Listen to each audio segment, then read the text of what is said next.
रोज प्रतिदिन गिर रहा है, प्रतिदिन जलवृष्टि हो रही है, प्रतिदिन पानी गिर रहा है, प्रतिदिन बहुत कीचड़ मच रहा है, क्योंकि जमीन काली मिट्टी की जहां कथा हो रही है, काली मिट्टी की जमीन। समिति ने बहुत अथक प्रयास किया, प्रशासन बहुत अथक प्रयास करिए, चारों तरफ पूरे विदिशा वालों ने बहुत प्रयास किया है, पर पानी गिरता है तो जमीन में ही जाता है और जमीन गीली हो जाती है तो कीचड़ मच जाता है। तो ये प्रयास किया जा रहा है कि 7 दिन की कथा को आज चतुर्थ दिवस की कथा में ही विराम दिया जाएगा, जिससे आने वाले समय में आप सभी लोगों को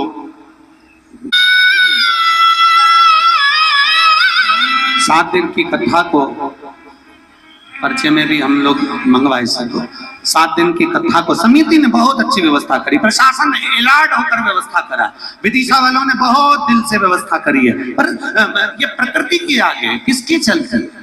प्रकृति के आगे किसी की चल रही है? उत्तराखंड में पानी पानी हो रहा है, गुजरात में जलवृष्टि हो रही है अपार, सिक्किम में पानी गिर रहा है, तो ये प्रकृति के आगे किसकी चलती है? अपार जलवृष्टि होती है, उसके कारण बस ये मिट्टी जो गीली हो जाती है, पानी बहकर अंदर पंडाल में आ जाता है, रुकने वालों को और कथा श्रवण करने वालों को, बुजुर्ग लोगों को चलने में तकलीफ होती है, आने जाने में दिक्कत होती है। इसलिए 7 दिन की कथा को आज चतुर्थ दिवस की कथा पर ही पूरा विराम दिया जाएगा। और हम तो साधुवाद देंगे कि विराम भी हो रहा है तो प्रदोष के दिन हो रहा है, आप खाली नहीं जाओगे।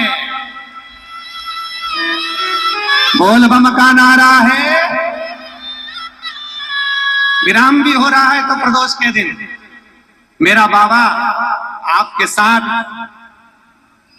नंदी पर बैठकर आपके दरवाजे तक आपकी झोली भरने जरूर आएगा, ये निश्चित था। ये शिव तत्व है। अभी आप देखिए, हम आस्था चैनल वालों से भी कहेंगे जरा दिखाना इनको, जरा कितना छाता ले लेकर, पन्नी ले लेकर पानी में यहाँ वहां जहां तहां जहां जगह मिल जाती है लोग वैसा बैठ जाते हैं, कथा को श्रवण करते हैं। इतना इनको जमीन भी दिखाना इनको कि कितना कीचड़ मच रहा है। तो उस हिसाब से मैं समिति को और प्रशासन को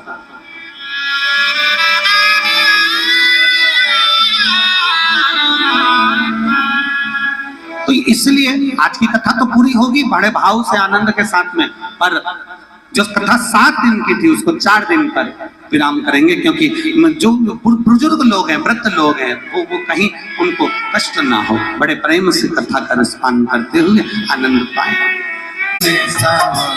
काशी नगरी से मेरे भोलेनाथ सुन के तो की पुकार होगे नगरी पे सब। कुछ भी नहीं, कहीं बैठी हैं, हाथ हिलाओ जरा। हाँ ठीक है, दिख गए हो, आ जाओ, एक बेलपत्र ले जाना, आ जाइए। मेरा नाम लक्ष्मी चौधरी है, मेरे पति का नाम मुकेश चौधरी है, निवासी मोहनगिरी माता मंदिर विदिशा के निवासी हूँ। 28 अप्रैल 2022 को अचानक से मेरे पेट में दर्द हुआ, फिर हम अस्पताल गए तो वहां हमने सोनोग्राफी कराई और तो हमें पता चला कि मेरे बच्चेदानी में 2 गठान हो गई है और डॉक्टर ने कह दिया इसका ऑपरेशन करना जरूरी है, ये गठान साधारण सी नहीं है। अब हम करें तो करें क्या? मेरे घर में मेरी ननद की शादी थी, घर के लोग चिंता में पड़ गए, शादी का कार्य भी आ गया। हमने सोचा अब ननद की शादी के बाद विचार करेंगे, पर पेट में दर्द बना रहा, ऑपरेशन का मन में विचार करा।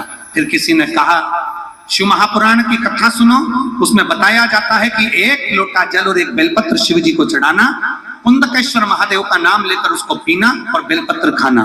गुरुदेव, मैं बाबा का क्या गुणगान करूं? शंकर की कथा में हमने केवल सुना और शिव जी पर भरोसा।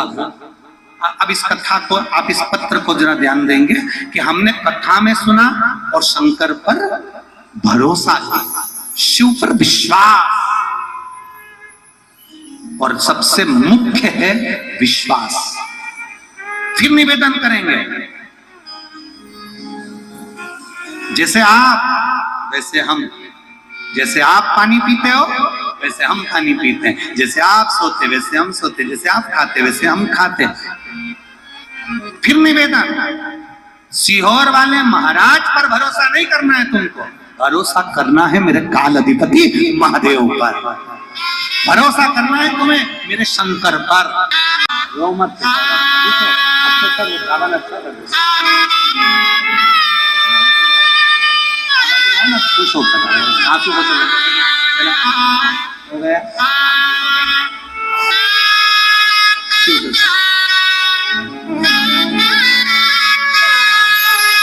एक पत्र है, माला जी सोनी, दिलीप जी सोनी, राजस्थान के जिला बांसवाड़ा से आए। कहीं बैठे हो तो हाथ हिला सकते हैं, कहीं बैठे हो तो दोनों हाथ अपना हिला सकते हैं। मेरी बेटी डॉक्टर के एग्जाम के लिए काफी समय से प्रयास कर रही थी। पत्र को आप लोग एलईडी पर पढ़ सकते हैं। मेरी बेटी डॉक्टर के एग्जाम के लिए काफी समय से प्रयास कर रही थी, लेकिन वो हमेशा नंबर से रह जाती थी। अब करे तो करे क्या? बेटी डॉक्टरी की पढ़ाई कर रही। हमने अपनी बेटी से कहा कि वो सीहोर वाला महाराज कहता है कि मेहनत दिल से करना है और पूरी करना है, और मेहनत कर कर आखिरी में जब एग्जाम देने जाना तो बेलपत्री पर शहद लगाकर बाबा को चढ़ा कर जाना। अब की बार मेरी बेटी से मैंने कहा कि तू इतनी मेहनत कर कि अपनी जान से ज्यादा मेहनत कर। मेरी बेटी ने मेहनत करी, एग्जाम देने के लिए गई तो बेलपत्र पर शहद लगा कर गई, और बाबा की ऐसी कृपा हो कि आज मेरी बेटी डॉक्टर बन गई। मैं बाबा को यहाँ प्रणाम करने के लिए, मैं शिव जी को नमन करने के, अगर कहीं बैठी हो तो आ सकती हैं एक बेलपत्र लेने के लिए। माला सोनी, दिलीप जी सोनी, राजस्थान जिला बांसवाड़ा से कथा में पहुंचे हैं विदिशा। ये शिव भक्ति।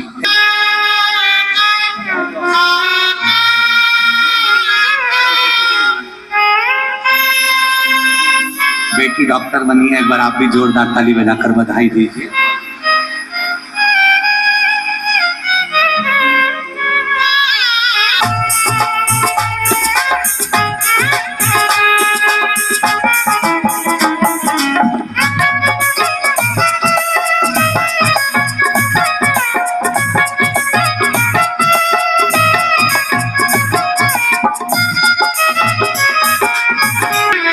शिव से निराला कौन हो सकता है? एक बेटी ने पत्र लिखा है, शिवानी चौरसिया।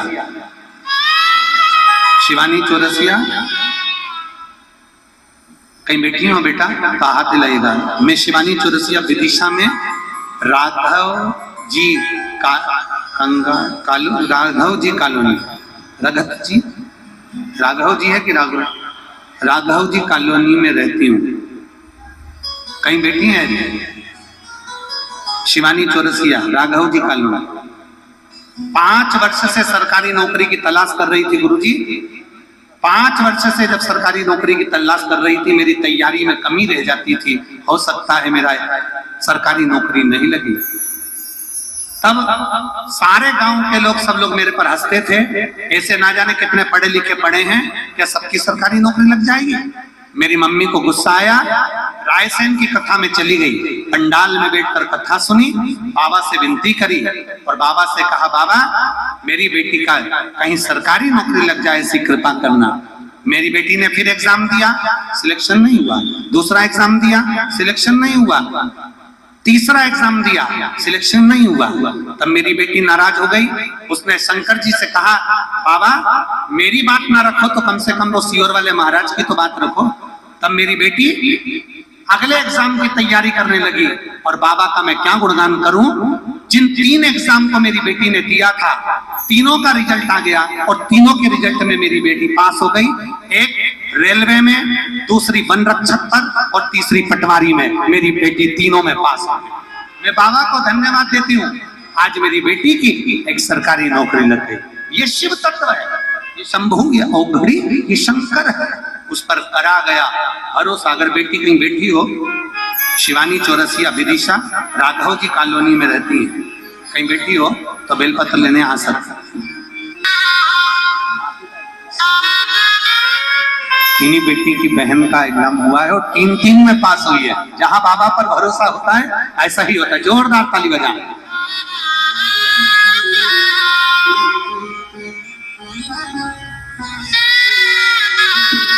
समिति का कहना है कि आप कथा 7 दिन की है तो 7 दिन पूरी करी जाए।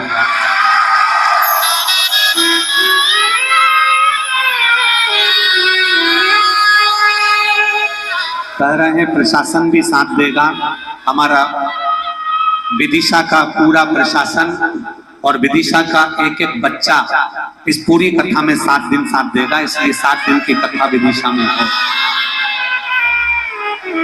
आप लोगों का क्या कहना है, जरा दोनों हाथ उठाकर हरा।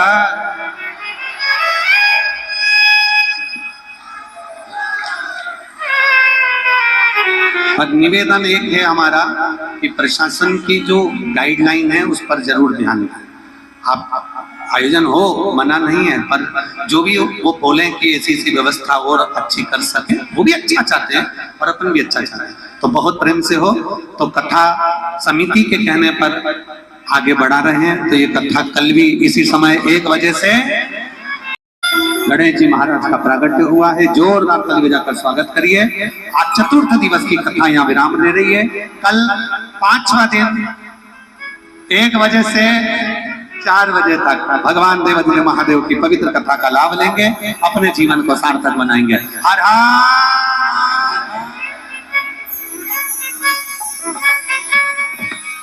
जय जय श्री राधे। सभी भक्तों को जय जय श्री राधे। सभी भक्तों को हर हर महादेव सदा जय जय श्री शिवाय नमस्तुभ्यम।